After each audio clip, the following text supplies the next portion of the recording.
L'histoire m'est venue en 2009, du côté de Saint-Michel, en observant les vendeurs. Et j'ai commencé à développer une histoire assez simple, d'une nuit un peu mouvementée, d'un personnage comme ça qui serait plongé au cœur de sa première nuit de travail.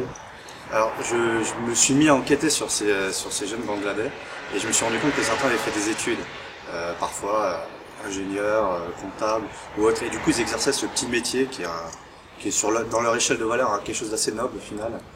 Bon, ils gagnent quelques euros, ils font beaucoup de kilomètres. C'est assez compliqué parce qu'il y a un rapport commercial avec les gens qui est pas évident. Du coup, ça les bloque. Et puis souvent, ils maîtrisent pas la langue, le français et parfois juste des rudiments d'anglais. Le court-métrage aussi s'intéresse à ce que j'appelle parfois des fantômes urbains. Des gens qui sont là autour de vous, autour de nous et qu'on voit pas vraiment, qui existent mais qui n'existent pas ou qui ont. Et ce projet-là essaie de montrer quelque chose de différent.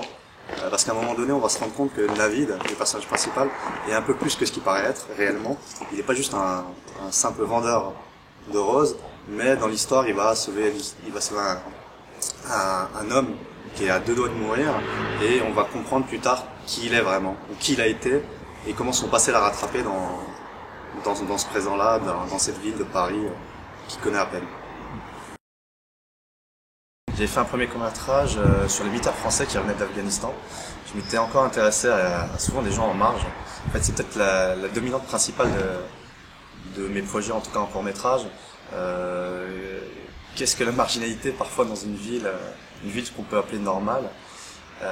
Et souvent, et c'est vrai que du coup, je me focalise sur des fragments de ville en fait. Je récupère parfois comme ça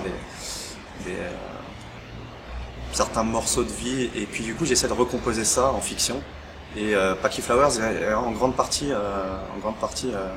ce travail-là.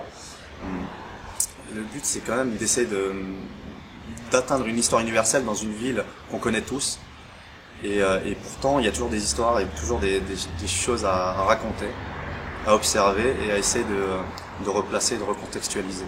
Navid est juste quelqu'un qui est un peu aussi qui est dans la marginalité mais qui est aussi quelqu'un d'exceptionnel ou en tout cas qui a fait quelque chose dans sa vie et qui l'a mené aujourd'hui à Paris, qui lui permet ou en tout cas qui moi m'intéressait et permettait de me focaliser sur ce type de personnage là.